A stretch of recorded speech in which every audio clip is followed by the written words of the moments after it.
Hey everybody, welcome back to Pathfinder, Wrath of the Righteous. Last episode, we got back Woljif, we finished Arushalei's quests, and yeah, we're trucking along, and keep going. We're level 10 now, and yeah, we're gonna keep managing our crusade. I think things are going pretty well. At least I would say it's going pretty well. Distributing provisions, 300 materials. Oof, okay. I feel like my morale is already really good though, so I feel like maybe I'll save distributing provisions after like a major battle or a major defeat or something. Okay, I don't know. I'm done the religious feast. So yeah, the feast was a success. I got 20% increased energy points with 10% decreased finance points. I think that's a pretty good trade-off, honestly. And I think energy points can be a little bit tougher to come by. So yeah, let's do, I don't know, altering or augmenting the relics. The fate of the altar of the first retriever. Sure, sounds good. Let's do that. Sounds interesting. Oh, interesting. Hold on. Look at this. Here is where educated engineers and architects make their necessary calculations so that construction projects progress quickly and on budget. An engineer's workshop reduces the cost of building construction by 10%. Only one engineer can be built in total. Oh, I should have built that first off. What the hell? Okay. Yeah, okay. Why? I should have built that one first. That was my bad. Listen, man. Do not take offense at my words. They are well intended. Good old Regal and regret advice. are like poison to a soldier's morale. You must put aside your grudge against fate and your fear of death before it's too late. I get it. You're talking based on experience. But be honest. You had a choice to fight against the bleaching or to accept it. I never had a choice. I'm going to die soon no matter what I do. Okay. Oh, yeah, also, all my footmen turn into conscripts. I'm not sure how I feel about that, but sure. That's life, I guess. Oh, here's the cultists. Oh, no. That's a Glabrezu. Yigfel's spawn did not come alone. Yigfel. The giant Glabrezu towers over you, his small yellow eyes glowing amidst the lumps and horns come to rest on Woljif. The demon's pincers instinctively close with a bone-grinding snap and his nostrils flare. Spawn of Yigfelis, Lady Hepsamira ordered me to bring her the moon of the abyss. Give it to me and I will kill you quickly. Nephilim and Baphomet's daughter. Okay, current favorite. Is he talking to me? He's definitely talking to me. Woljif takes a step back. Hey, Hornhead, I'm the spawn of Ma and Dad. I don't even want to think about where you crawled out of. Have at it, Chief. Show him your special chiefly mojo. Who are you? Know the name. Oh, that's Voetiel. Know the name of the one who will squeeze out your innards. Voetiel, Gorger of Screams. Hepsamira, Scourging Lash, and Baphomet's Faithful. You will die begging me for mercy. Alright, who is Yegfellas? A demon who sowed his seed on Galarian. From his seed grew the coward currently hiding behind you. He will die more slowly and painfully than you, in retribution for everything Yigfellas has done to vex my mistress. Who is Hepsamira? My mistress is the high priestess of Lord Baphomet. I will fulfill her command, and she will honor me with her blessing. Why are you so determined to kill Woljif? Why do you need the moon of the abyss? Yeah, why? I ain't never seen you before in my life. Maybe you got me confused with somebody else? Another Woljif, maybe, or a guy like Horns of mine? You are Yigfella's spawn. That is reason enough to kill you. But my mistress also needs the item you stole, the moon of the abyss. No more talking. Die, traitorous seed. Woljif is wreathed in blue flame, and the demon's shadow rises up behind him. Have at it, Chief. Pilgrims of the world wound, attack. Fight for me. I'll be over there monitoring your performances. The cultists exchange looks and make no move to fight. At last, the chief cultist speaks. We will not fight against a demon. Demons are our future masters. We cannot show insubordination. What has gotten into you, Crescent of the Abyss? You're not trying to betray us, are you? Uh-oh. Woljif slaps a hand to his forehead. Ah, I forgot. They're not just dumb as planks. They're stubborn as mules, too. Quick, Chief, say something to them. You'll be more persuasive than me. Hold on. Intimidate plus 22 or diplomacy plus 20. Yeah, if the demon doesn't kill you, I will just as soon. Oh, I will just as soon as I kill him. Yeah, there you go. Intimidate them. Ooh, succeed. The chief cultist nervously wipes the sweat from his forehead. Yes, we already experienced your wrath, and you, unfortunately, are standing closer than the demon. Okay, fine. Oh, who's that? The time for vengeance has come. Oh, no. Devil, ah, crap. I thought you, it don't matter. Let's take him together. Okay. Wait, he just came in? Okay, devil. Alright, fine. Yeah, greater invisibility on myself, please. Nice. So good. Go this way, Woljif. Sela, Alright, You're in a divine weapon bond. Yep. Magic powers activated. And you're gonna go up. There we go. Oh, Freyr. Okay. Ooh. That's not good. That's not my skillful executioner. No, stop it. You piece of crap. The Glabrezu over there is also giving me bad vibes. So I'm gonna go up and bonk it with Voetiel. Okay, now. Man, I really wanted to buff up first. Yeah, maybe like this. Fire Snake. Oh, that's pretty good. Good job, Ember. Apparently, yeah, good job. Okay, stay there. Skeletal Executioner. Get over here. Okay. Ooh, here comes the Baphomet cultist. Ooh, Regil taking a pounding. That's okay. Don't worry, Regil. I'll help you. Once I get my fallen out. Pop. Nice. Good. Now, Mickey Mouse, you run like that. Oh, damn. That guy really wants me, huh? Oh, wait, what? Oh, okay, never mind. The fallen went that way. That's fine. Yeah. Shoot the archer, please, Len. Damn. Fleet crit. Ugh, that's not good. The prayers really screwing me over. Here comes Devil with his divine weapon bond as well. Oh, he's a paladin. It's good to see. Good to see it. Alright, yeah, sure. Get up there and help out good friend Regil. Sneak attack. Get the clerics. Ooh. Wow, the cleric's alive? What happened there? Oh, my skilled executioner's down. That's not good. Regil. Yeah, keep bonking him, you know? Okay, got him. I'll find you, spawn of Yig fellas. You will be bathed in blood. Some guy died already. Wow. See ya. Oh, the cultists are running. That's not cool. Woljif looks supremely satisfied. What do you make of that? Voetiel, then Chief? Woo. So, will you take me back? Then there's nothing fun for me to do on my own in the World Wound, and we do kind of make a good team. I promise not to run away again, as long as we don't get attacked by gargoyles again. If they do, well, sorry, Chief, but they're scary. I'm out of there. I'm kidding. I really won't run away again, really. Okay. Well, don't get ahead of yourself. First, I deserve to know what your connection is to the demons.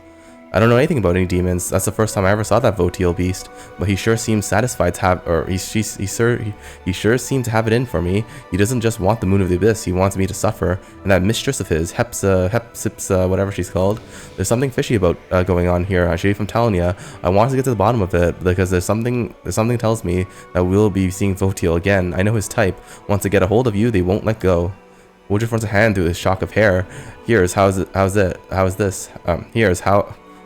how it is. There's this demon, Yigfellas, the one that Voetiel and his mistress are so worked up over. If I'm supposed to be his spawn, then maybe he's my grandpa? I'd believe it. He's caused so much trouble that people even want to bump off his grandkids. Yep, that sounds like my family, alright. Yigfellas did something to Voetiel's boss. Maybe he stole the moon from her. I don't know. Anyway, she sent her top muscle to find it. The muscle being Voetiel. And now I'm the poor sap who's supposed to pay for all his granddaddy's evil deeds? See, demons are just the same as low-class thugs, and when you get down to it. But I ain't giving them the moon. Even the shadows are talking to me because of it. And then we'll just stop short. Well, anyways, we'll talk about that later. That's a separate discussion. You can stay if you promise not to run off again. I swear on my ma and to be fair, I'm not sure if they're dead or alive, but even dead people can have a lot happen to them. They can be raised from the dead or just dug up just to be used experiments. I knew the one old timer, a street food vendor who would buy fresh corpses. He was looking into something almost as if, well, anyway, it doesn't matter. What matters is this. I need to talk to you. I don't have anybody else face to face, somewhere private in Dresden. That'll do. When you see me standing alone, come talk to me. Woljif notices Devil and wages him. Oh, you're invisible. Chief, you remember Devil, right? First he was lying on the altar, then he was tied on the floor. He's led a varied life, is what I'm saying. Want to say hello? He's basically one of us. He won't look down his nose at us, and he's rich to boot. Maybe you can shake something out of him? You know, for helping him, even an IOU would be better than nothing. Sure, why not? Devil, noticeably fatigued after the battle, walks over to you and Woljif. It was a fine fight. It was tough for me, but it's the first time in a long while that I felt human again, and not a mute animal. Thank you. That was you, Mute. You're an even bigger talker than me, Your Excellency. Only you sound like a library book, and I sound like a back alley gutter. I learned my letters in the streets, you know, from the signs. Anyway, that's by the by. I wasn't planning on saving you. I just didn't want you to pop up in my dreams, looking all pathetic and asking, "Why, Woljif? Why didn't you save me?" Nah, I don't need that kind of hassle in my life. Devil laughs. I'm sure nothing could break your irrepressible spirit. The young crusader bows to you, Commander. I don't know how to thank you for saving me. Ione must truly be watching over me, and I must do everything in my power to repay her. Look, what are you planning to do now? Get out of this place and return to the ranks of the Crusaders. Don't worry about me. Even if I should die on the way back, I'll die a warrior's death. If this crusade has taught me anything, it's the value of an honorable death, a death worthy of a man. Time to go. I fear scavengers will swarm here before we decide it's worth burying the bodies. Devil turns to Woljif. Thanks again, my friend. If you ever find yourself on Gwenvyar land in eastern Mendev, I can ask my parents to find you a position suited to your talents. The Gwenvyars are always in need of good, reliable men. Woljif, who had been listening with a smile up to now, abruptly stopped smiling. Good men? I'm not a man, Your Excellency, and I won't even be your servant either. Do you think you're doing me a good turn? You posh people are all alike. Even if I saved your skin a dozen times, you never see me as your equal. You can take your gratitude and shove it, and don't call me friend. Oof. Alright, Woljif, calm down. Yeah. The law puts nobles above okay. Yeah, should I say this? I don't know. I should say nothing. Woljif barks a contemptuous laugh, but the disappointment is clear as day on his face. You sang a different tune when you were stuck in a cage, looking for sympathy like a lost lamb. Huh, that's blue bloods for you. Look, well, okay. You arrived too late. You arrived too late. The cultist already agrees to fight for me. Devil furrows his brow. Sorry, with all due respect, that is wrong.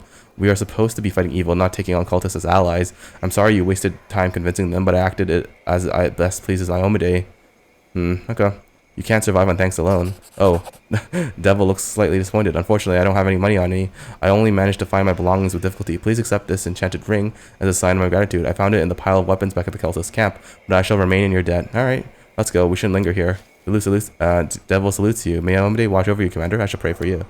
Alright, let's go, Chief. On to new adventures. I'm sick of this place, to tell you the truth. It's empty, it's boring. We might as well talk on the road instead of hanging around here. You know, any traveling songs? Want me to teach you some tavern tunes? The one where the thief falls in love with a beautiful woman and she turns out to be a guard, and the two of them get hacked up in the street? Or how about the one where the thief's in court and the judge is his father?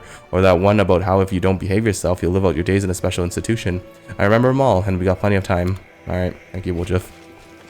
This is a ring of protection +2. It grants the wearer a +3 combat bonus on touch attack rolls.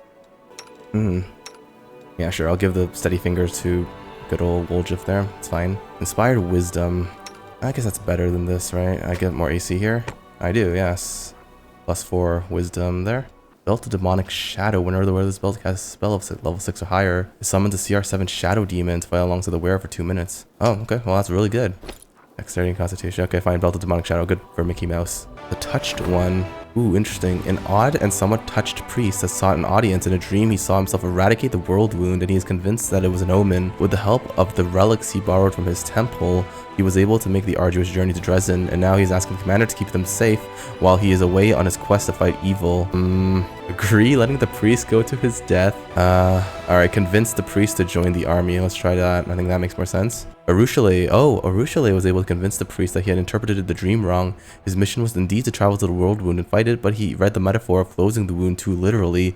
His true purpose is not to bear this burden solely on his own shoulders, but to join the crusade and do his part in achieving victory over the demons by, for example, serving as a healer. Ah, that's great. That's good. Grant him an audience. Some strange drunkard is claiming that the commander is obliged, yes, obliged, to grant him an audience. Oh, cool. Sure. Oh, interesting. Having relieved the last undead from the curse, the clerics discovered an artifact emanating vile energy that had been attracting the living dead to this place.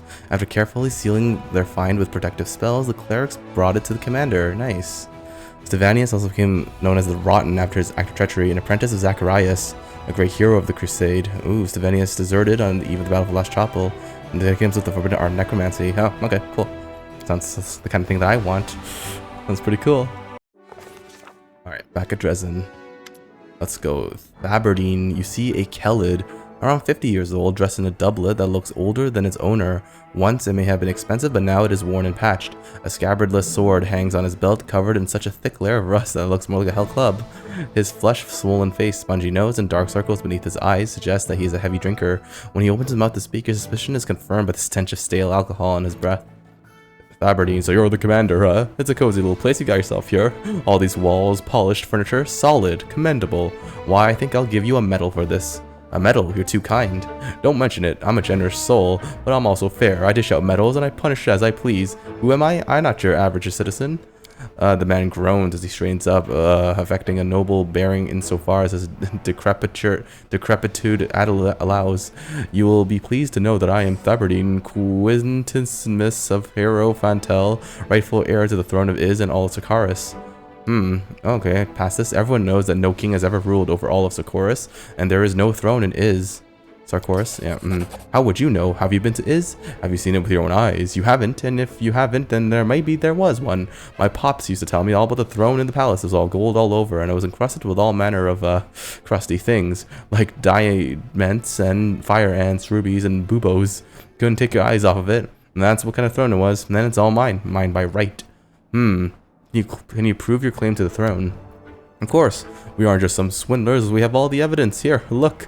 He takes a rusty sword from his belt and shows you the hilt, which features a nearly worn-off golden crest. The grinning animal it depicts most closely resembles a shabby possum. Here, the royal Smilodon is the ancient symbol of the rulers of Sakaris. I've also got a wart on my chest in the shape of a crown. Of course, I'm the heir to the throne. And for those who don't believe me, well, they can get lost. That's what I say. Let them go to Polara's Fall, where all the kings of Sakaris are buried. There, my family's tree has been written in stone. Go and read for yourself.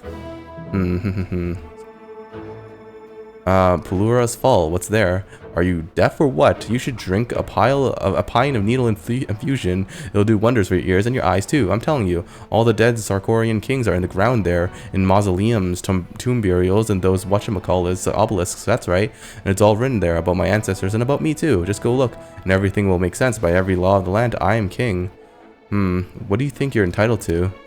We are simple people. We are simple people. We don't need much. I mean, no, that's not what I meant. We aren't simple people. Not simple at all. And we need a great deal. A king's palace, a throne, lands. But all that can wait until you take Iz back and make all the demons leave. As for now, I wouldn't mind having a king's residence here in Dresden, a place to sleep, and some hot food. That'd be a start. Alright, I see. Soldiers, throw this imposter out. Hey, why? How could you? Some commander you are. Okay. I would have imprisoned him, but okay, sure, that's fine too. Alright, let's get Greybor in. Let's kick Woljif out for a second and get Greybor in. I'm a military tribunal. Oh yeah, I'm a military tribunal. Once a traitor, always a traitor. A lawbreaker is criminal for life. Thus said the commander in the fight for the Lost Chapel. Then he ordered military tribunals to be organized within the army. Now that Dresden is free, the commander's advisors finally have the opportunity to carry out this order. The commander's orders have been carried out. The military tribunal has begun investigating complaints from soldiers, reports of cowardly conduct in battle, and denunciations regarding suspicious behavior by individual crusaders. I get 5% less chance to skip due to negative morale. Good. Ah, that's so nice. Uh-oh. Not this again. No, it's another dragon attack. Flesh of a true believer is truly delicious. What a pity they become so rare, even among the crusaders.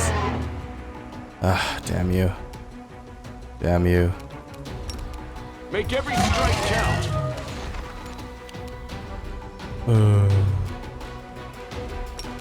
Are you evil? You are chaotic evil. I'll go.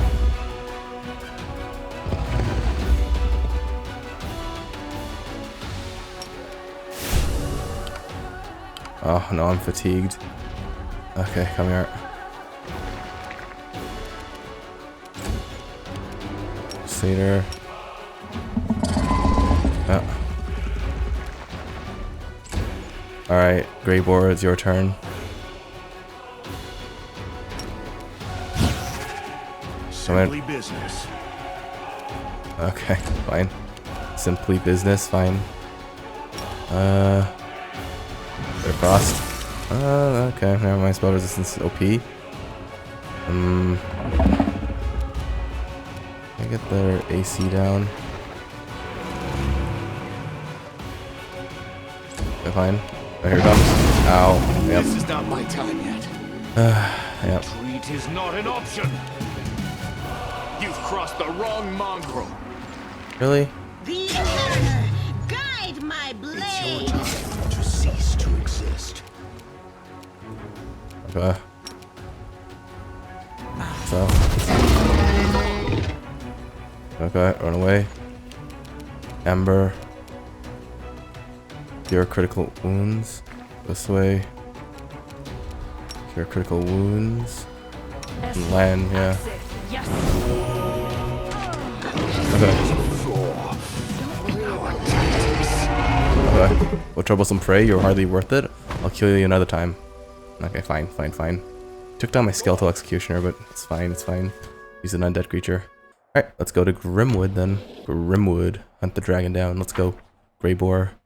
Alright, this is what I paid you for, Greybor. Practice makes perfect. You better do what I think you should.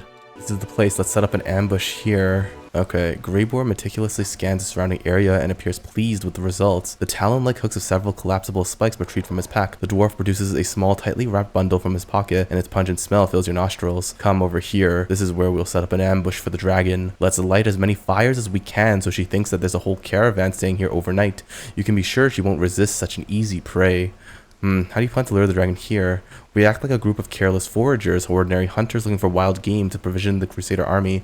Let's go out hunting and then we'll hang the carcasses up on the hooks to clean and gut them. When the dragon catches the scent of blood and sees the fires, she'll think we're inexperienced nobodies. After all, no skilled hunting party would draw so much attention to themselves. Easy prey, you see. Then, when she swoops down upon us, we'll pounce on her instead. Alright, what is that stench? It's frog's eye, some herb from Magnamar, uses seasoning by the Varisians. I'm not sure they can eat anything without it. The heat of the fire will cause a smell to rise up in the air, where the wind will carry it far and wide. The dragon will surely catch our scent and take interest. Dragons have a heightened sense of smell, and their sense of taste is even more discerning. The beast won't be able to resist the chance to try to find some strange new meat. Okay, we're not yet ready for battle, okay. Alright, you know what? Let's get started. Yeah, okay. Considering there's a campfire, I think there's probably going to be a time skip. So let's... Yeah, maybe I can't buff up. Anyways, whatever, screw it. The dwarf nods his approval. He is calm, composed, and is ready himself for battle. But his eyes shine with excitement. This is going to be a fine ambush. Alright. 12 hours passes. Okay, so there was a camping session. I can see her, Commander. Get ready to fight. Sound the alarm. Okay. There it comes. Devarra, right? Good breath weapon attack. Okay, they use up their breath weapon on that, so that's good to see. Alright. Now I'm in ambush stance. Yes. I'm gone. You've crossed the wrong mongrel. Alright, let's go. Try to pierce through the scales. If the wound is deep enough, we'll be able to use trail to blood, track her down. Oh, okay. Ah, damn. Did I miss? I missed a bunch. Try to pierce through the scales. If the wound is deep enough, we'll be able to use the trail of blood to track her down. What intriguing smell you have, little hunters. Has no one warned you about there's a hungry dragon roaming about these parts? They've warned me, but, I kinda like hunting big game, you know? Study my damn target. Can't charge you, really? Oh, the campfire blocks me. Okay, let's get the, no, let's get the attack rolls. Let's go. Get in there, Sela. Alright. Yeah, it's a bone shaker him. Never mind, let's not. I'll get a shadow demon in there though. It's good to see it. Pop. Are you trying to ambush me, you pathetic parasites? You brought this upon yourself. Okay. Did I study you? Yes, I studied you. Okay, good. Pop. Oh, okay. Half ult them. You'll regret this. I'll remember you, and we will meet again, I promise. Okay, just walks away. Well done. The wound is deep, so she'll lose a lot of blood after her. Okay, let's go. Okay, we have to actually leave. Damn, okay. The ground is covered in fresh dragon blood and deep claw marks. The winged silhouette soars high up into the night sky and heads east, doubtless towards her lair. The assassin gives the commander a thumbs up and throws his pack over his shoulder. The ambush was a success. Serious loss of blood, though not fatal, causes the dragon's heart to compensate by contracting more rapidly in order to oxygenate the muscles. This makes it more difficult for her to breathe and weakens her wing capacity. The lack of oxygen then can lead to convulsive seizures that force the dragon to descend for short rests. It takes her the entire night to travel distance she would normally cover in a few hours. Okay. Wait, where do I go now? Oh crap, I buffed everything up just so that they can leave? Oh, here it is. Bloody trail. Track down the dragon. Oh my god, that's a long distance. That's... jeez, okay. First, the fate of the altar of the first retriever. Oh, the relic will be augmented. A skilled craftsman. Okay, so everything is ready for the relic's augmentation. Yes, do it. The fate of the altar of the first retriever. The craftsmen are ready to use the web enveloping the altar of the first retriever to create a relic for the commander. A decision needs to be made on what kind of item this relic is going to be. It's going to be a shirt. Yes, it's going to be a shirt. Skillful tailors wove a magnificent garment from the webs of the first retriever. Nice. Ah, that's cool. Let's do, oh yeah, the phylactery of Stevanius the Rotten. That's an undead stuff, so yeah, let's try that. I got nothing else to do, so might as well. Although I'm using up a bunch of materials that I could be using to, you know, expand my outposts. But that's fine, it's fine. Right, jeez. I have a lot to go. The map's a bit bigger than I thought, huh? To the bloody trail we go. Here it is. Dark splotches of dried blood are visible on the ground. Its foul, pungent scent awakens the predatory instinct of the hunt. Everything nearby is splattered in blood, as if a battle took place here or someone slaughtered a herd of goats. Yet this blood belongs to neither human nor goat. Its sulphurous odor indicates that this is the blood of a rare, fire-breathing dragon. Injured and exhausted, the fleeing dragon stopped here to rest. The commander decides to... Perception? What? I don't have land? Okay. Try to ask the assassin for advice. Yes. The dwarf points confidently to the south. The dragon's lair is hidden somewhere among the mountain gorges. Artisan's Tower has been revealed. Oh, it's not here. Oh, whoops. Huh. Artisan's Tower. So I go this way. Oh god, Jesus. The commander and his followers are traversing the mountains to try to track down the female woundwyrm that has lately been wreaking havoc around Dresden. The dwarf leading the party approaches the edge of the cliff and points down to the ruins of the tower built upon the rock 300 feet below. Its very existence raises a number of questions. Who would dare to build a tower here, so close to the demons?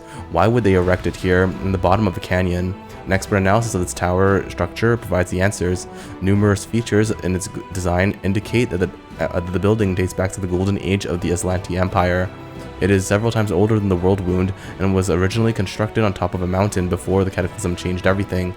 The tectonic plates shifted, causing the tower to sink to the bottom of a newly formed canyon, and the mountains rose up around it like the jaws of a predator, ready to snap shut and bury it beneath the rocks forever.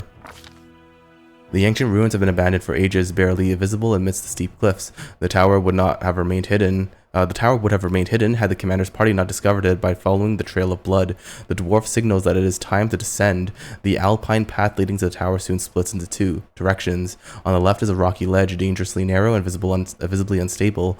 On the right is a broad path covered in overgrown brambles and thickets. There are many poisonous plants in these mountains, some of which are so dangerous that merely touching them can lead to numerous adverse reactions. These include, but are not limited to, migraines, disorientation, vomiting, hearing and vision loss, paralysis, and even death. The commander assesses the risks and... okay, hold on. The dwarf signals that it's time to descend. Chooses a path that overgrown with bushes to the right. Okay, fine. Choose the steep and dangerous path to the left. The commander decides to take the path to the left, which descends steeply down at a dangerous angle. The loose stones along the ledge are treacherous and unstable, and one wrong step could cause a rock slide. This is a task for either a person of outstanding acrobatic talent or someone attentive and cautious. Whoever leads this way will take on the greatest risk. The commander... hold on. Yeah, it's gonna be Lan with 18 mobility. Pretty good. Yes, thank you. Predictably, the path that's been chosen is full of dangers. Lan makes a dangerous leap, dislodging the stones beneath his feet. He comes dangerously close to falling, teetering precariously before managing to regain his balance. Having witnessed such a near tragedy, his companions watch their steps more carefully, and the party navigates through the remainder of the perilous trail without further incident. Great. The path comes to an abrupt end. A recent rock slide has destroyed the section of the trail, leaving only a few footholds for those brave enough to attempt the crossing. The commander's allies hastily tie themselves together with rope, hoping to prevent a fall if anyone loses their footing. The dwarf silently indicates his mountaineering equipment. If they choose to climb down the mountain cliff, they will be able to get back onto the path and avoid the dangers ahead. The commander orders the most agile of his companions to carefully lead the party down the slope, using the ledges as footholds, because Lan has a +18. Good. Good. Succeed at a mobility check. The commander and the companion descends lower and lower, leaping from one ledge to another, thanks to his combat expertise and presence of mind. Lan does not panic or make a single mistake. Oh, good. He's a monk, that's why. He skillfully leads his followers across the treacherous terrain, and eventually they reach a secure rock ledge. With a cry of warning, the dwarf points at the sky. Giant birds of prey circle ominously overhead. Their beak morphology indicates their carnivorous nature, and their large size suggests that they consider those climbing down the cliff to be prospective prey. It is common for them to fling their quarry against the cliffs and then feed on their carcasses. With ear-piercing shrieks, they swoop into formation and dive into the attack. The commander gives the order to deal with the leader of the flock at all costs. Yeah, because I have plus 19. Greybor, you want to do it? Nice. Suspended over the chasm, Greybor meets the leader of the flock with a decisive blow. With screeching and splashing of blood, the leader plummets, and the rest of the flock fly away in fear, not wanting to share his fate. The party overcomes every obstacle and finally descends the ruined tower. The mountain has been conquered and no one has fallen victim to treachery. Now they secretly approach the unsuspecting dragon, stealthily making their way through the surrounding rocks. After leading them to the tower, the dwarf gives his newfound allies a nod of respect and signals for caution. Nice. It's good to see my luck is on point today. Uh-oh. Oh, look, it's a storyteller, I think, right? He's just talking to the dragon. Alright, sure. Let's try to get as close as we can to the dragon without making any noise, then we'll take it by surprise. Yep. Greybor whispers approvingly. We've crept up on the toothy old lizard without her noticing us. It's a pleasure to work with real professionals. Let's get a little closer so we can attack when she least expects it. Devarra, the dragon, looms over an old elf, her vicious teeth bared in an angry snarl. You recognize his face. He is called the Storyteller. I know you're in league with those little parasites who wounded me. They sent you to spy on me. They thought I wouldn't crave the crunch of your old bones. Ha! They were wrong. I've always had a special liking for the taste of elven flesh, but I do love to play with my food. What can you offer me in exchange for your pathetic life? Perhaps I won't kill you if you manage to impress me. The Storyteller is pale as a ghost, but he stands strong and doesn't lose his nerve, though his voice trembles slightly as he speaks. A story. Stories are all I have, but some of them are priceless, more valuable than any treasure. This I can offer you in payment. Greybor, what are we gonna do? The dwarf looks at you excitedly. Let's wait for the right moment to attack. This old man is distracting the monster, and we can use it to our advantage. He's one tough old fellow. Anyone else would have been shitting bricks by now. Maybe it's just because he's blind. He can't see the intimidating size of her teeth. Okay, let's stealth up then. Yes. Alright. I have a peculiar item on me. Its previous owner was quite sinister, so I think you will appreciate this story. The storyteller produces a small bundle from his bag and opens it to reveal a golden signet ring. As he holds it up in the shaking hands, the old man's voice suddenly changes. His tone grows shrill and angry, taking on an exaggerated quality as if doing a mocking imitation of someone else. Everything in this throne room is so cheap and vulgar. Yamandi Aldori knows nothing about luxury, another sorry provincial excuse for an aristocrat, and yet I still must bow my head and smile politely at these sword-wagging half-wits. These poor souls have never known anything more than luxurious in their life than this rural parody of a palace. I must convince them that I'm at their mercy. Soon they will all beg me for mercy, but I'll see that they're given none, or my name isn't Tartuccio. And look at these foolish idiots who want to become a baron. What a parade of louts. A whining, bumbling boor, more beard than face, who drones on, an insolent, unwashed wench, carrying around a dull gardening tool as her weapon of choice, an undead sadist carrying an endless amount of emotional baggage from her childhood, who's actually alright, to be fair, but as for the infuriating halfling who never shuts up, how I long to take that little journal of hers and shove it into her blabbering mouth, so she'll choke on it and be quiet. A worthless creature who clings like a limpet to something far more important. My greatest rival, a dark horse. Well, consider this entire performance dedicated to you. The old elf is out of breath, and his diminishing voice becomes harder to discern. Okay. Alright, stealth. Wait for the right moment. This night will be long and bloody. The mercenaries will storm the palace and kill this useless rabble, hopefully starting with all my rivals, but they won't touch me, for I possess a token of unity, a ring with King Irovetti's personal coat of arms. After all, it is I who must lead the expedition into the stolen lands, not for stupid titles or glory. Oh no, Imagine becoming that fool Jamandi's bootlicker until the end of your life. No, my precious witless little soldiers will procure something a lot more valuable than a barony in the middle of nowhere.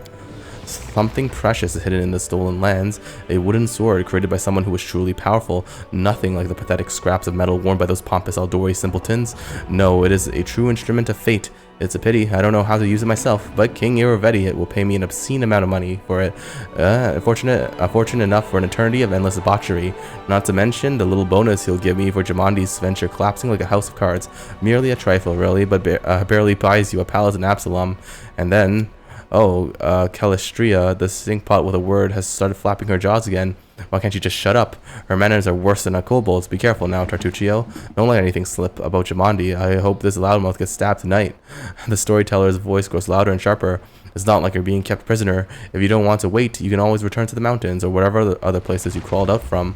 I especially advise you to do so if you don't know who the Aldori Swordlands are. The dragon keeps quiet. Finally, she speaks, her voice loud and demanding. How interesting. What happened next? Greybor tenses, ready to spring. He wastes no words. She's thinking. She's distracted. Attack now. Okay. Let's go. Greybor. It's a battle. With a deadly silence more frightening than any battle cry, the dwarf drives his weapon deep into the dragon's side, just beneath the dragon's wing, where her scaled hide is weakest. The dragon lets out a deafening roar of pain. Through clenched teeth, Greybor gives a low chuckle. Ha ha ha. Sweet dreams. Oh. Wait, what? That's it?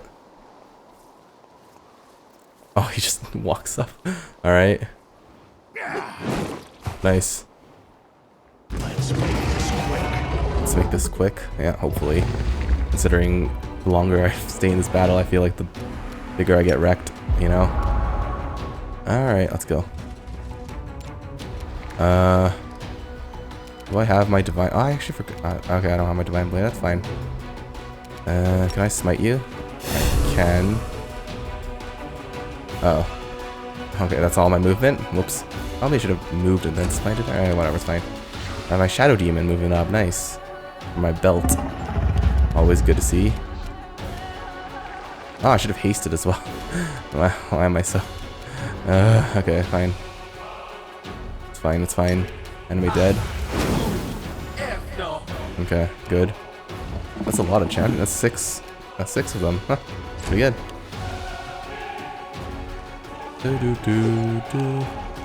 Surround him. Maybe one of these days my skeletal champions will hit something, you know? I only have 13 hit points, I just noticed. Yeah. You've crossed the wrong mongrel. That's not great. Study my damn target, please and thank you. Full attack. Oh my god, my miss. Jeez. Alright, Skeletal Executioner is also over there. Let's move this way. Just to give some variance. Get his AC lower, please. Ember. You must. Ah, fantastic. It's my chaos. Are you chaos? You are chaotic, okay. Let's do this. Sela. Okay. Yeah, okay. Let's just move this way. There we go. I think that's good. Hold on. There's my evil, it's my chaos. Okay, it's about as good as I'm gonna get, right? I'm gonna lay on a hand myself to heal up a little bit. Try to demon. Very nice, I'm doing some damage on it. A little bit. What was that? You wounded me, followed me here, and now you're cornered me in my lair like a mindless beast. Curse you all. Wait a minute. That's my line. You're the mindless beast over here. The hell? How dare you call me the cursed mindless beast? Yeah, something like this. Yeah, something. The spell works differently. It works differently, huh?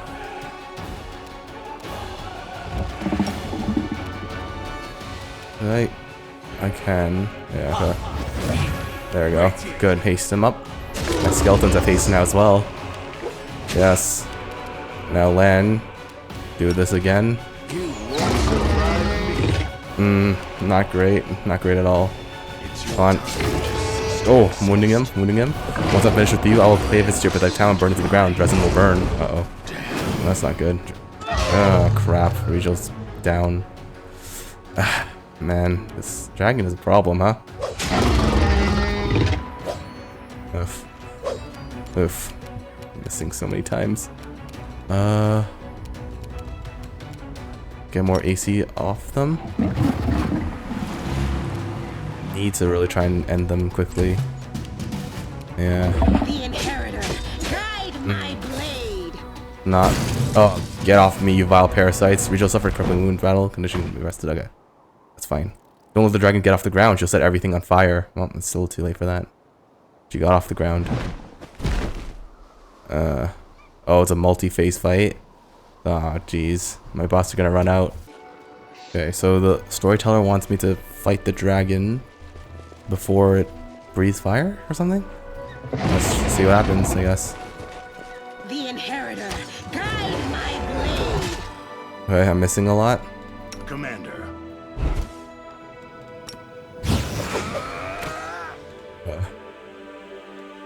I am never wrong.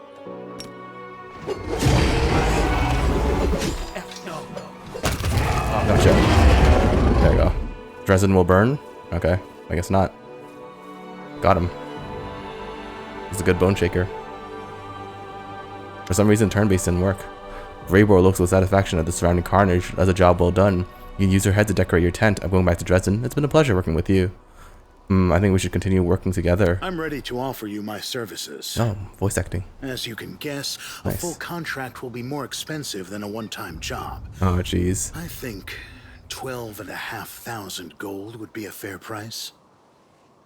Perhaps you'd like to join me for free of charge on kind of your conscience? How much do you think my next client will pay me if I work free of charge? It would cheapen the value of my services. You know what? Fair enough. Sorry, Greybor. I don't have enough slots in my party to have another dwarf. Or, actually, I don't have any dwarfs in my party now I think about it. But I feel like I don't really have enough slots of party for a slayer. Sorry, Greybor. That won't work. I do admit I command a high price for my services. Let me remind you that I will have to turn down all other jobs while ensuring your safety. So I've included the estimated amount of lost income in the final price. I'm sorry if this is more than you can afford. I can afford it, just, I don't know. I don't think you're worth it. I'm sorry, Greybor. Safe travels, man. Good luck. If you'd like to hire me again, you'll find me in Dresden, but I won't be there for long. I'll likely have to leave as soon as I get my next assignment. Alright, see ya. Oh, he just walks away with the haste spell. Okay, fine. Alright, you know what? I think that's going to do it for this episode. Thank you guys so much for watching. Hope you guys enjoyed watching me slay a dragon. It was a big one. It was really rough. And yeah, we saved the Storyteller. We got a good old elf friend over down there. He's going to meet us back in Dresden. So thank you guys so much for watching. Hope you guys enjoyed it as much as I enjoyed playing it. And I hope to see you all next time. But until then, goodbye for now.